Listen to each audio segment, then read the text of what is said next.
Good evening, ladies and gentlemen. Have you ever wondered about the unseen forces that shape our lives? What if there was someone who could decode the mysteries of the cosmos and guide us through the intricate tapestry of our destiny? ज्योतिष और वास्तु दोनों ही हमारे जीवन में महत्वपूर्ण भूमिका निभाते हैं। ज्योतिष एस्ट्रोलॉजी हमें भविष्य की ओर दिशा प्रदान करता है, जबकि वास्तु हमें घर और कार्यस्थल की सही ऊर्जा प्रदान करता है। Both disciplines empower individuals to align their lives with cosmic forces, fostering balance, harmony, and fulfillment in homes and hearts. Today, we have the privilege of hearing from a celebrity astrologer and Vastu expert who has dedicated her life to understanding these forces. Her great-grandfather was the astrologer to the King of Jaipur. She has been honored by the President of India for her contributions in the year 2019. With a PhD in astrology and Vastu, Riddhi has conducted over 18 years of intensive research, studying more than 5,000 cases all over the world. Her deep-rooted passion and unique insights have made her predictions not just accurate but life-changing for many. It's no wonder that industrialists, politicians and film celebrities seek her guidance. Recognized for her expertise, Riddhi serves as a Vastu panelist for the prestigious organizations like Tata Steels, Tech Mahindra, Times Group and Reliance Industries. She has been invited as a speaker to countries like Australia, America, Europe and South Africa. Apart from winning many prestigious awards, recently Riddhi launched her first book called Astrology Simplified. One can read her articles in all the leading newspapers and magazines of India. Riddhi Bahal's journey is a testament for her unwavering dedication to astrology and Vastu. Her insights continue to inspire and enlighten all those who seek her guidance. Presenting to you the incredibly magnificent Riddhi Bahal. Please welcome her with a warm round of applause. Riddhi ji. Yes. नमस्कार। तो केम छो, that's the Gujarati line आज मैंने सीखी। तो मैं फिर से पूछ लूँ, केम छो? मजा। ठीक है दर्शना मैम, इतनी गुजराती आज के लिए। अगली बार स्पीच भी गुजराती में दूंगी। ओके, तो हमने बात करी, आप मेरे इंट्रोडक्शन में बताया कि जी मैं ज्योतिष करती हूँ और वास्तु भी करती हूँ। और ये सब्जेक्ट सुनते ही ना लोगों के दिमाग में अजीब अजीब से ख्याल आते हैं, बड़ी सारी चीज़ें दिमाग में घूमने लग जाती हैं, आंखें बड़ी हो जाती हैं जैसे ही मैं कहती हूँ कि मैं एस्ट्रोलॉजर हूँ। तो आप लोगों के दिमाग में पहली चीज़ क्या आती है जब आप ये शब्द सुनते हैं, ज्योतिषी या ज्योतिष? क्या चीज़ पहले दिमाग में आती है बताइए? भविष्य बताने वाली। और हाँ जी, पंडित जी। अच्छा हाँ, बिल्कुल सही कहा। जब मैंने भी शुरुआत करी थी पढ़नी तो मुझे भी लोग ही कहते थे अच्छा पंडितानी बन रही हो। ओके, और क्या चीज़ दिमाग में आती है? आपसे मिलना। हाँ जी, आपसे मिलने आ गए। एस्टिमेटेड इमेजिनेशन, बड़ा भारी शब्द इस्तेमाल किया आपने। अच्छा ओके, तो भविष्य दिमाग में आता है, एस्टिमेटेड इमेजिनेशन दिमाग में आती है, मैम ने कहा तोड़ फोड़ करने वाला दिमाग में आता है। बिलीव मी, ये सब कुछ दिमाग में नहीं आता। सबसे पहली चीज़ जो दिमाग में आती है ना, वही आती है ये सब वहम है, ये सब बेकार है, ये सब बेवकूफ़ बनाने के तरीके। एग्जैक्टली यही चीज़ दिमाग में आती है, यही आती है, राइट? यहाँ बहुत सारी लेडीज़ बैठी हैं, majority are women, and I am sure आप लोग जो है घर जाके अपने हस्बैंड्स को बताएंगे कि जी आज हम गए थे तो वहाँ पे एक ज्योतिष मैडम आई थी जिन्होंने हमें ऐसा ऐसा बताया। तो आप में से 50% लेडीज़ के हस्बैंड कहेंगे फिर किसी ज्योतिष के चक्कर में पड़ गई, फिर कहाँ जाके आ गई। राइट? ये एक इमेज, एक परसेप्शन है एस्ट्रोलॉजी को लेके, राइट? देखिए, जो होना है वो होगा, कोई भी उसको बदल नहीं सकता। तभी सवाल आता है अगर जो होना है वो होगा तो फिर ज्योतिष कहाँ से और ज्योतिषी कहाँ से, और आप फिर मैडम यहाँ पे क्या कर रहे हो? राइट? ये सवाल आपके दिमाग में आएगा। मैं आपको ज़्यादा टाइम नहीं लेते हुए आपको थोड़ा सा बताना चाहूँगी कि एस्ट्रोलॉजी है क्या। देखिए, मेरा उद्देश्य, अभी मैंने हाल ही में किताब भी लिखी है एस्ट्रोलॉजी सिंप्लीफाइड, जिसमें मैंने ज्योतिष के बारे में ही लिखा है, और वो किताब लिखने का भी और मेरा ये सब्जेक्ट को प्रैक्टिस करने का भी उद्देश्य ये नहीं है कि मैं आप लोगों की सोच बदलूं कि आप लोग ज्योतिष को फॉलो ही करें, पर आप लोगों को इस सब्जेक्ट के बारे में सही जानकारी होनी चाहिए। मोस्टली जो मैं लोगों से मिलती हूँ, जैसे मैंने कहा कि लोग ये कहते हैं, अरे ये तो बेकार की चीज़ है, अरे ये तो वहम है, पर क्यों है? बेकार की चीज़ अगर है तो क्यों है? To criticise the subject you need to know a subject. और ज्योतिष और वास्तु तो हमारी सभ्यता का, हमारी संस्कृति का हिस्सा आज से नहीं हजारों साल पहले से रहा है। अभी भी लोग मुझसे कई आके पूछते हैं, क्या ये चीज़ सही होती है, सच होता है? देखिए, अगर नहीं होता तो इतने सालों में कब का गायब हो चुका होता। हमारा तो इतिहास बहुत बड़ा है, ये तो आज से 5000 साल पहले लिखा गया था। तब से लेके अब तक हमारे देश में कितने बदलाव आ चुके हैं। मुगल आए, अंग्रेज आए, बहुत कुछ हुआ हमारे देश की संस्कृति के साथ में। भारत को जो है सोने की चिड़िया सिर्फ पैसे के लिए ही नहीं कहा जाता था, हमारी सभ्यता, हमारी एजुकेशन के लिए भी कहा जाता था। जब मुगल आए थे हमारे देश में तो हमारे कल्चर से इतना जेलस हो गए थे कि उन्होंने पूरी नालंदा यूनिवर्सिटी जला दी थी, जिसको जलने में पूरी तरह से कई महीने लग गए थे। उस यूनिवर्सिटी में बहुत लिटरेचर था जो जला था, जिसमें ज्योतिष का भी बहुत सारा लिटरेचर था जो कि जल गया था। तो काफ़ी कुछ तो हमारे हाथ से चला गया, पर फिर भी उस तरफ ना जाते हुए फिर से अपने सब्जेक्ट की तरफ आती हूँ, ज्योतिष के बारे में कि ज्योतिष है क्या, ये आया कहाँ से। और जैसा मैं कहती हूँ कि ये साइंस है, तो अगर साइंस है तो इसमें साइंस है क्या, और ये एक आम आदमी को, एक ले मैन को, एक कॉमन आदमी को किस तरह से हेल्प कर सकता है हमारे रोजमर्रा के जीवन में। तो देखिए, ज्योतिष जो है वो वेदांग है, वेदों का अंग है। वेद हम सब जानते हैं, हमारी संस्कृति का बहुत बड़ा हिस्सा रहे हैं। वेद जो है वो कोई धार्मिक ग्रंथ नहीं है, राइट। जब हम कहते हैं ज्योतिष जो है वो और जो वेद है उनको हम सनातन उससे लिंक करते हैं। जो सनातन धर्म भी है वो वे ऑफ लाइफ है, एक जीने का तरीका है, वो कोई धर्म नहीं है। वेदों को भी अगर आप पढ़ें तो उसमें ये लिखा हुआ है कि किस तरह से इंसान को अपना जीवन व्यतीत करना चाहिए, क्या उसकी ड्यूटीज और क्या उसकी रिस्पॉन्सिबिलिटीज होती हैं जब वो इस दुनिया में आता है, तब से जब तक वो इस दुनिया में रहता है तब तक, जो 4 आश्रम वगैरह है। तो ज्योतिष जो है वो वहां से निकल के आ रही है। आयुर्वेद जो वो भी ज्योतिष का ही हिस्सा है, वो जो है फिजिकल वेलबींग के बारे में बात करता है। आपने ये शब्द सुने होंगे, कफ, वात एंड पित्त। आयुर्वेद ये कहता है कि अगर इन तीनों में से किसी का भी इम्बैलेंस होता है तो हमें शरीर में कोई ना कोई बीमारी होती है। वो हर बीमारी का जो रूट कॉज है वो कफ, वात और पित्त का इम्बैलेंस ही बताते हैं। कफ, वात और पित्त क्या है? एयर, वाटर एंड फायर, आग, पानी एंड हवा। 5 तत्वों के बारे में आपने सुना होगा, 5 एलिमेंट्स। जो भी कुछ इस पृथ्वी पर है, चाहे वो मैं हूँ, चाहे आप है, चाहे पेड़ पौधे हैं, चाहे पशु पक्षी हैं, वो सब ये 5 तत्वों से बने हुए हैं, राइट। इनका हमारे शरीर पे, हमारे वातावरण पे इनका असर होता है। जब ये 5 तत्वों का इम्बैलेंस होता है, जो मैंने आपको बोला कफ, वात और पित्त का जब इम्बैलेंस होता है तो हम बीमार पड़ते हैं। वैसे ही जब इन 5 तत्वों का इम्बैलेंस हमारे स्ट्रक्चर पे होता है तो उसको हम वास्तु दोष कहते हैं। वो स्ट्रक्चर चाहे मेरा ऑफिस हो, चाहे मेरा घर हो, चाहे मेरी फैक्ट्री हो, चाहे ये ऑडिटोरियम हो, राइट। वास्तु में या ज्योतिष में धर्म से कोई कनेक्शन नहीं है। कहीं पे भी जो है किसी भी वास्तु के ग्रंथ में या ज्योतिष के ग्रंथ में ये नहीं लिखा है कि ये शुभ है, ये अशुभ है, ये लकी है या ये अनलकी है।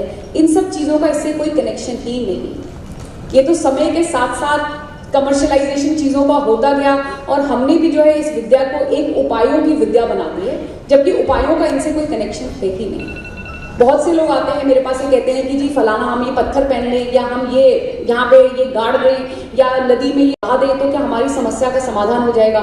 ऐसा बिल्कुल भी नहीं होता। अगर पत्थर पहनने से ही किस्मत बदलती तो सारी दुनिया ही पत्थर पहन लेती और सभी अपनी किस्मत बदल लेती, राइट। मुझे याद है 2019 के इलेक्शन से पहले मैं जयपुर में थी और वहाँ पे ज्वेलर्स एसोसिएशन थी, उसमें मैं बोल रही थी और मैंने उनको एक बात बोल दी कि पत्थर पहनने से कुछ नहीं होता है। वो लोग बड़े नाराज हो गए मेरे से कि आपने ऐसा कैसे कह दिया और आप तो हमारा काम बंद कराओगे कि पत्थर पहनने से कुछ नहीं होता है।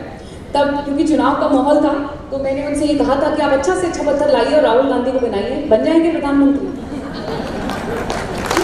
या मोदी जी ने कौन सा पत्थर पहना था जब वो प्रधानमंत्री बन गए, राइट। तो ऐसा नहीं होता है। तो फिर ये बात आती है कि फिर अगर अच्छा जी पत्थर नहीं होता या आप कह रहे उपाय नहीं होते तो फिर होता क्या है और ये साइंस वर्क कैसे करती है। देखिए, you have the power to change your destiny. किस्मत बदलती है, बिल्कुल बदलती है, बदली भी जाती है। तभी मैंने दर्शना बहन आपसे कहा था डोंट गिव अप, क्योंकि आप अपनी किस्मत बदल सकते हो, पर आप खुद अपनी किस्मत बदल सकते हो, कोई ज्योतिष नहीं। You have the power to change your destiny.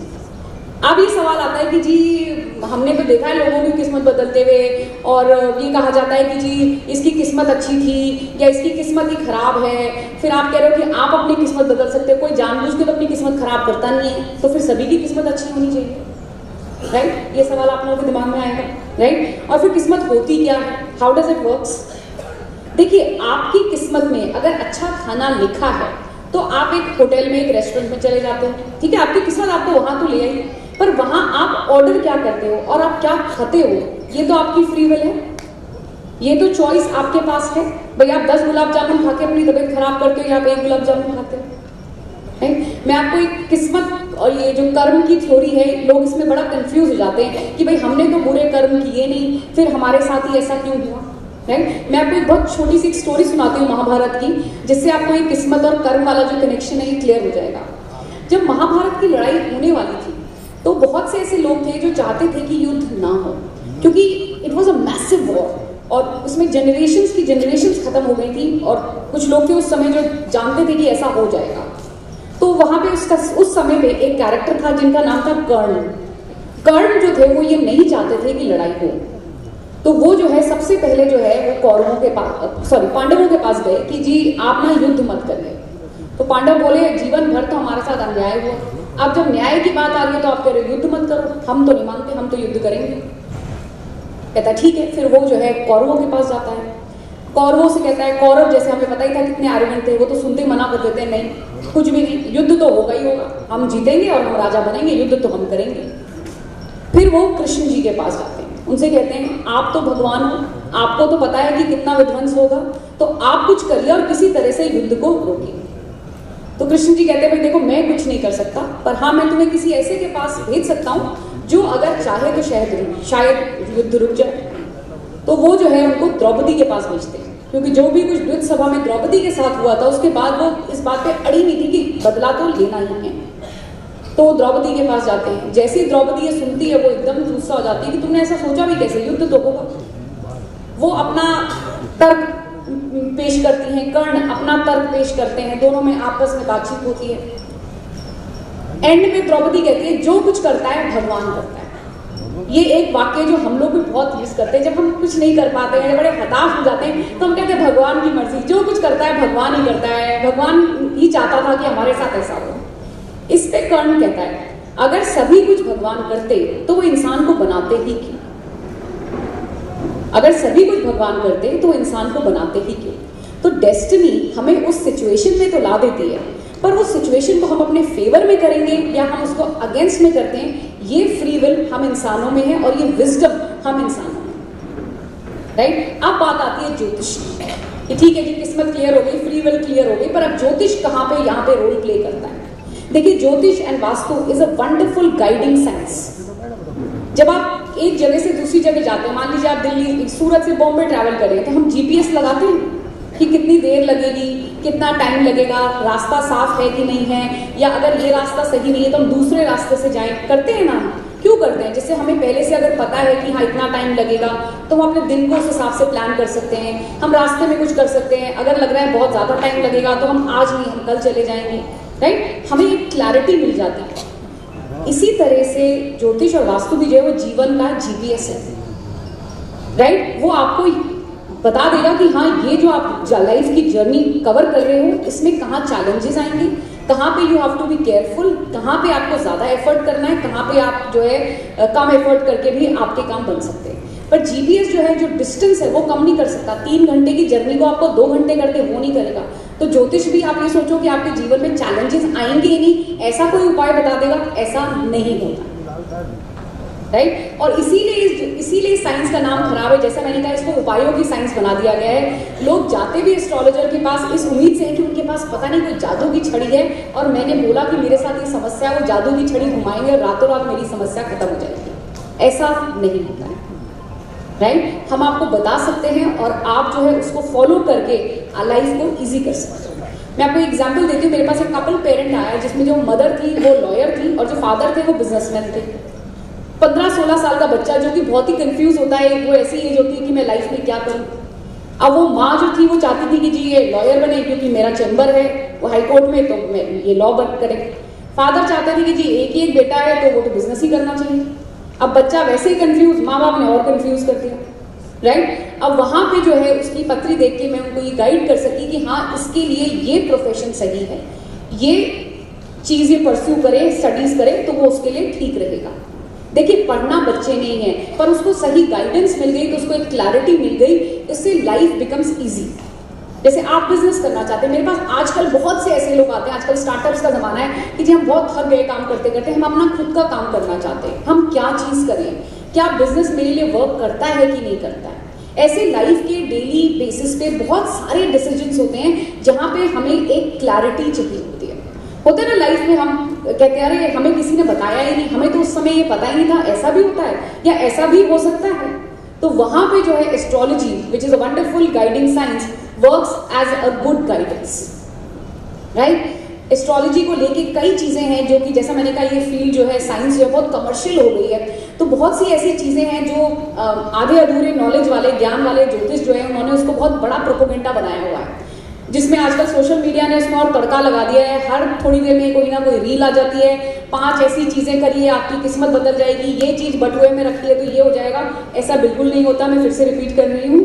तो होता क्या है और कैसे this science works, again I am coming to that point. तो जैसे मैंने कहा कुछ ऐसे टर्म्स हैं जिसको जो है एस्ट्रोलॉजर्स हमेशा नेगेटिवली लेते हैं और देखिए जब आप परेशान होते हैं तब आप ज्योतिष के पास जाते हैं, राइट। एक तो आप वैसे ही परेशान हैं, उसमें से एस्ट्रोलॉजर आपको और डरा देता है, तो क्या होता है और एक नेगेटिविटी क्रिएट हो जाती है और जो चीज सही होनी भी होती है वो नहीं होती है, राइट। बहुत से लोग आते हैं मेरे पास, ये कहते हैं अरे हमें तो पंडित ने कहा आपकी 7.5 चल रही है, या मुझे तो पंडित ने कहा आपकी बेटी तो मांगलिक है तो उसकी तो शादी होगी नहीं, राइट, या आप पे तो काल सर्प का दोष है। ये कुछ ऐसे टर्म्स हैं जिनका एक बहुत बड़ा हवा बना दिया है, जिनको एक मार्केटिंग एक गिमिक बना दिया इन लोगों का, राइट। मेरे को याद है जब मैं ज्योतिष पढ़ रही थी तो मेरे हस्बैंड ने मुझसे कहा था एक बात बताओ, आज हम इतने एडवांस हो गए हैं, आज तक हम मंगल ग्रह पे पैर नहीं रख पाए, तो जुपिटर और सैटर्न जो कि थाउजेंड्स ऑफ लाइट ईयर्स हमसे अवे हैं, पता नहीं हम कभी रख पाएंगे उन पे पाँव की नहीं। पर जब हम एक ज्योतिष के पास जाते हैं, एस्ट्रोलॉजर के पास जाते हैं, तो वो कहता है अरे आपका तो शनि बहुत भारी है। तो वो इतनी दूर बैठा हुआ ग्रह मेरी डे टू डे एक्टिविटी पे या मेरी डे टू डे फंक्शन पे किस तरह से असर कर रहा है। कभी सवाल दिमाग में आया आप लोगों के या नहीं? पंडित जी ने कहा ये उपाय कर लो, बस वही दिमाग में आया। एनीवेज, तो देखिए जिस तरह से हम देखते हैं कि सूरज उगता है ना, सूरज की किरणों को 8 मिनट लगते हैं धरती पे गिरने पे, फॉल करने में। सूरज है तो लाइफ है, सूर्य नहीं है तो लाइफ नहीं है, आप लोग एग्री करते हैं। कुछ देर के लिए ग्रहण पड़ता है, अभी पढ़ने वाला है 8 अप्रैल को, कुछ देर के लिए ग्रहण पड़ता है जब सूर्य की लाइट रुक जाती है धरती पे आने से। तो देखिए लाइफ किस तरह से रुक जाती है। आप लोगों ने पता नहीं नोटिस किया हो नहीं किया हो, इस बार जरूर करिएगा। जब एक्लिप्स पड़ता है तब पेड़ पौधे हिलना बिल्कुल बंद कर देते हैं, पक्षी बोलना बिल्कुल बंद कर देते हैं, जानवर भी भौंकते नहीं है, जो और भी जानवर होते हैं एकदम सब कुछ एकदम शांत हो जाता है। व्हाट इज दिस प्रूफ कि सन है तो लाइफ है, अगर सन नहीं है, सनलाइट नहीं है तो लाइफ नहीं है। हाई टाइड कब आती है? जब फुल मून होता है, जब पूर्णिमा होती है, राइट। चंद्रमा की किरणों में ग्रेविटेशनल इतना स्ट्रॉन्ग ग्रेविटेशनल पुल होता है कि वो पूरे समुद्र में उथल पुथल कर देती है। तो सोचिए मैं और आप जिसकी बॉडी 72% वाटर है, तो क्या उस पर असर नहीं होता होगा? एकादशी का व्रत रखने को कहा जाता है और उसमें खास करके ये कहा जाता है कि पानी ना पिए और चावल, खास करके कहता है चावल ना खाएं। क्यों नहीं खाएं? देखिए ज्योतिष में जो भी कुछ लिखा गया है या जो भी कुछ हम फॉलो करते आ रहे हैं, सबके पीछे देयर इज अ व्हाई, सबके पीछे कारण है क्यों।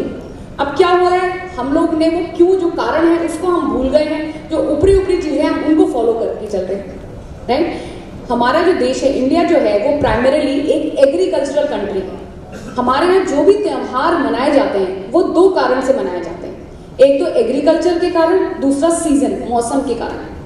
नवरात्रे 2 बार साल में क्यों मनाए जाते हैं? उन्हीं 2 महीनों में क्यों मनाए जाते हैं? जून जुलाई में या अगस्त के महीने में क्यों नहीं मनाए जाते? क्योंकि तब सीजन चेंज हो रहा होता है। जब सीजन चेंज होता है तो हमारा डाइजेस्टिव सिस्टम वीक होता है, इसीलिए उस टाइम पे व्रत करना चाहिए। हमारे स्क्रिप्चर्स में ये साफ लिखा है कि जब व्रत करें तो दिन में कच्चा खाना मीन्स अनकुक्ड खाना खाएं और रात में पका खाना खाएं। पका मतलब कुक्ड खाना, पूड़ी कचौड़ी साबूदाने की खीर कहीं नहीं लिखा है। अब क्या हुआ, हमने अपनी सब कन्वीनियंस के हिसाब से, अपनी सुविधा के हिसाब से चीजों को ट्विस्ट एंड टर्न कर लिया। जो उसके पीछे का जो लॉजिक था, जो कारण था, उसको हम भूलते गए। राइट, फिर क्या आया कि जी ये तो वहम है। शनि मंदिर में लेडीज को क्यों नहीं जाना चाहिए? क्योंकि पहले जमाने में जो शनि मंदिर होते थे वो शहर से दूर होते थे, गांव में होते थे, पहाड़ी के ऊपर होते थे, जंगल को पार करके जाना पड़ता था। तो जंगल में जंगली जानवर होते थे, तो इसलिए कहा जाता था अगर लेडीज अकेली जा रही है तो कोई जानवर अटैक कर लेगा। शनि को जो है सैक्रिफाइस, बलि से लिंक किया जाता था। शनि मंदिर में बलि दी जाती थी। अब कोई लेडी एक्सपेक्टेंट है, प्रेग्नेंट है, अगर वो बलि देखेगी तो उस पे बच्चे पे बुरा असर होगा, इसलिए कहा जाता था कि शनि मंदिर में अवॉइड करें। अब उसको हमने कैसे लिंक कर दिया, just because women have periods, वो इम्प्योर होती है इसलिए शनि मंदिर में नहीं जाना चाहिए। ये तो कहीं लिखा ही नहीं है, ये तो कोई रीजन ही नहीं था। मैं आपको एक एक चीज का लॉजिक दे सकती हूँ, जो चीजें हम फॉलो करते हैं और जिसको हमने ट्विस्ट एंड टर्न करके एक वहम बना दिया। जो भी चीजें हम मानते आ रहे हैं, जो भी हमारी मान्यताएं हैं, उनके पीछे कारण है। मैं आप लोगों को इसलिए ये बता रही हूँ कि ये हमारे कल्चर का हिस्सा है। ज्योतिष जो है वेदों का अंग है, वेदांग कहा गया है, और ये हमारी जिम्मेदारी बनती है कि एक तो पहले हम इसको समझें, दूसरा हम आगे वाली जनरेशन को समझाएं। अगर यंग जनरेशन को आप लॉजिक और कारण के साथ समझाएंगे तो वो चीज़ों को अच्छे से समझेंगे, रादर देन कि वही चीज़ वेस्ट में जाए और वेस्ट जब उसको फॉलो करने लगे तो हम फॉलो करें। अच्छा हाँ, अमेरिका में किसी ने कहा कि एस्ट्रोलॉजी जो है वो इंडियन एस्ट्रोलॉजी बहुत अच्छी चीज़ है, तो आज मैं यहाँ कहता हूँ नहीं, पहले हम तो अपने सब्जेक्ट को जान लें। राइट, होता है ना बच्चों के, हमारे घरों में क्या होता है, पूजा कर ले नहीं तो दादी गुस्सा हो जाएगी, ये कर लो नहीं तो ऐसा हो जाएगा। हम हर चीज़ को डरा डरा के करते हैं। किसी भी चीज़ में कोई डर नहीं है, there is a logic and reason and everything. Right, talking about vastu again, coming to vastu, जैसे मैंने कहा पंच तत्व, 5 तत्व होते हैं, जब इनका इम्बैलेंस होता है तो वास्तु दोष कहा जाता है। हर दिशा का जो है कनेक्शन होता है हर एलिमेंट से। बहुत से लोग हैं कहते हैं, खास करके मैं बिल्डर्स के साथ बहुत काम करती हूँ, कि जी अगर साउथ फेसिंग घर है ना तो उसका प्रॉपर्टी प्राइसेस गिर जाते हैं। या मुझे बहुत से लोग फोन करते हैं, हमारे घर में ना ये प्रॉब्लम है क्योंकि हमारा घर साउथ फेसिंग है। कोई भी दिशा खराब दिशा नहीं है, या कोई भी दिशा 100% परफेक्ट दिशा है, ऐसा भी नहीं है। अब ये थ्योरी कहां से आई कि जी साउथ फेसिंग खराब है और नॉर्थ फेसिंग अच्छा है? उससे पहले मैं आपको थोड़ा सा डायरेक्शंस के बारे में बताऊंगी कि वास्तु किस तरह से वर्क करता है। मैंने 5 तत्व बताए, plus it works on the movement of sun. सूरज जो है ईस्ट में उगता है और वेस्ट में सेट होता है और साउथ से होके जाता है। राइट, नॉर्थ की दिशा में धूप नहीं होती। ये जो है नॉर्दर्न हेमिस्फीयर, जो इक्वेटर के ऊपर की लाइन है उस पे होगा। नॉर्दर्न हेमिस्फीयर में एशिया आ गया, अमेरिका आ गया, कनाडा आ गया, यूरोप आ गया। जो सदर्न हेमिस्फीयर है, जैसे ऑस्ट्रेलिया हुआ, अफ्रीका हुआ, वहां पे सूरज ईस्ट में उगता है, वेस्ट में सेट होता है, पर वो नॉर्थ से ट्रैवल करता है, वहां पे साउथ में धूप नहीं होती। राइट, समझा? इतना समझ में आया? आप लोगों ने बचपन में, हम लोग छोटे होते थे, हमें कहानियां सुनाई जाती थी, मरोगे तो तुम्हें नर्क में जाओगे तो तुम्हें वो तेल की कढ़ाई में तला जाएगा, तुम्हें घी में भूना जाएगा। ये कहानियां सुनी ना हमें बचपन में, दादियां नानियां सुनाती थी। हमारे जितने भी जो देवी देवता हैं उनको हम कहाँ बैठाते हैं? कैलाश पर्वत पे, पहाड़ों में, बर्फ में, ठंडी जगह पर। राइट, क्यों? इंडिया जो है, हमारा जो देश है, it is primarily a hot country. हमारे यहाँ गर्मी ज्यादा पड़ती है और ज्यादा स्पैन के लिए पड़ती है। कई हिस्सों में तो हिंदुस्तान में सर्दी पड़ती ही नहीं है। राइट, हमारे लिए जो है वो गर्मी जो है वो हेल है। Heat is hello for us, cold is heaven for us. जो कोल्ड कंट्रीज हैं, जो ऐसे देश हैं जहाँ पे सर्दी ज्यादा पड़ती है, उनकी यहाँ की जो कहानियां हैं, माइथोलॉजिकल स्टोरीज है, उसमें ये कहा जाता है अगर आप मरोगे, आपको नर्क में जाओगे तो आपको बर्फ की गुफा में बंद कर देंगे, आपको बर्फ की सिल्ली से बांधेंगे। क्यों? क्योंकि उनके लिए ठंड नर्क है, हमारे लिए गर्मी नर्क है। अब हमारे हिंदुस्तान में क्या होता है? साउथ में धूप ज्यादा आती है क्योंकि सूरज का मूवमेंट साउथ से होता है। तो अगर आपका साउथ फेसिंग घर होगा तो आपका घर गर्म ज्यादा रहेगा। जब वास्तु लिखा गया था उस जमानों में एयर कंडीशनर्स या कूलर्स नहीं होते थे, तो ये इसके पीछे का लॉजिक है और reason. Nobody gets into the logic and reason. आप भी 10 रील उठा के देखना इंस्टाग्राम पे, सभी कहेंगे अशुभ है, ये शुभ है, यहाँ पे ये हो जाएगा, आपका धंधा बर्बाद हो जाएगा, आपके घर में बीमारी हो जाएगी। बिलीव मी, ऐसा कुछ नहीं होगा। This is the reason and logic behind it. South east, उसे अग्नि कोण कहा जाता है। क्यों कहा जाता है, यही क्यों कहा जाता है कि साउथ ईस्ट में किचन होना चाहिए। दिन में 12 बजे से 2 बजे तक जो सूरज होता है वो साउथ ईस्ट दिशा में होता है। आप लोग चाहे तो चेक कर लीजिएगा, कल 12 बजे से 2 बजे के बीच में कंपास खोल के खड़े हो जाइएगा, सूरज जिस तरफ है उस तरफ कंपास रखिएगा, वो साउथ ईस्ट दिशा दिखाएगा। तो साउथ ईस्ट दिशा को अग्नि कोण इसलिए कहा जाता है क्योंकि वो दिन का सबसे गर्म समय होता है, इसलिए वो सबसे हॉट जोन होता है। अब घर में जो है गर्मी कहाँ होती है, लाइव फायर कहाँ होती है, किचन में। तो अगर आप अपना किचन साउथ ईस्ट डायरेक्शन में बना रहे हो तो आप अपने घर को नेचर से अलाइन कर रहे हो, आप नेचर के साथ जुड़े हो। कहते हैं ना, नेचर से जितना क्लोज होगे उतना बेटर है, चाहे वो हम ह्यूमंस हो चाहे वो हमारा स्ट्रक्चर हो, right. So this is how it works.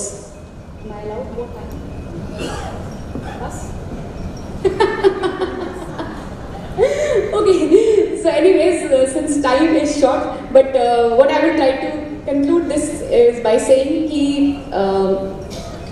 ये absolutely logical है, absolutely scientific है। इसमें हर चीज़ के पीछे जो कुछ हो रहा है या जो भी कोई प्रेडिक्शन दी जाती है, जैसे एक मंडेन एस्ट्रोलॉजी है जिसमें हम नेशनल प्रेडिक्शन देते हैं, जिसमें हम कंट्रीज के बारे में प्रेडिक्शन करते हैं, उस that is also all very scientific and very logical. कि किस तरह से प्लैनेट्स, जो मैं आपको बता रही थी कि जिस तरह से सूर्य की किरणें या चंद्रमा की किरणें हम पे असर करती हैं, उसी तरह से जो बाकी ग्रह हैं जो चाहे हमसे कितनी दूर हैं उनका भी हम पे असर आता है। नासा आज बोल रहा है कि प्लूटो प्लैनेट नहीं है, हमारे ऋषियों ने तो उसको हजारों साल पहले कह दिया था प्लैनेट नहीं है। क्यों नहीं है प्लैनेट?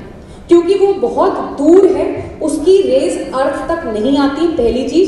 दूसरी चीज, प्लूटो और अर्थ के बीच में बहुत बड़ा ग्रह आता है शनि और जुपिटर, उसको क्रॉस करने में 100 साल से ज्यादा लग जाता है, तो उसका इम्पैक्ट हम पे नहीं आता है। नासा टुडे इज सेइंग कि जी ये जो है it doesn't qualifies to be a planet, but हम लोग तो उसको हजारों साल से नहीं मान रहे that it is not a planet, right. So it is a very interesting science, follow it as a science. मैं आप लोगों को आज ये कहना चाहूंगी, इसको एक वहम मान के या इसको एक ये चीज मान के कि जी बस यही सब कुछ है, जो पंडित ने कह दिया या जो ज्योतिष में उसको 100% फॉलो करना है, ऐसा भी नहीं है। इवेंचुअली व्हाट मैटर्स आपकी फ्री विल, आपके कर्म, वो है जो आपकी किस्मत को बदल सकते हैं। Take this science as a guiding science, it can do wonders in your life. Thank you so much, you were a lovely audience.